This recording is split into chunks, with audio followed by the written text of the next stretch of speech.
सत्य कभी दावा नहीं करता कि मैं ही सत्य हूँ और झूठ बार बार दावा करता है कि मैं ही सत्य हूँ। ईर्ष्या करने से हमारा मनोबल कमजोर हो जाता है। अगर हम ईर्ष्या भाव रखते हैं तो हमें कभी न कभी उसकी सजा भुगतनी ही पड़ती है। इसलिए हमें ईर्ष्या करने से दूर रहना चाहिए। ये कहानी में उसी के बारे में बात की गई है। एक दिन एक आदमी जंगल से गुजर रहा था। अचानक उसके पैर में एक बड़े से पत्थर से ठोकर लगी। उसने पत्थर को उस रास्ते से उठाकर एक पेड़ के नीचे रख दिया।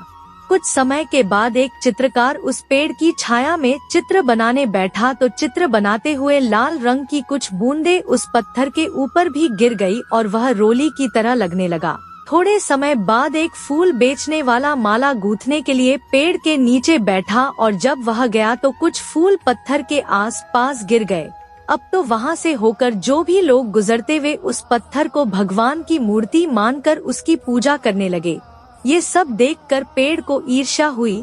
उसने सोचा, पहले लोग मेरी छाव में बैठने के लिए आते थे, किंतु अब लोग सिर्फ इस पत्थर की पूजा करने आते हैं। इसलिए पेड़ ने पत्थर को जोर से लात मारी।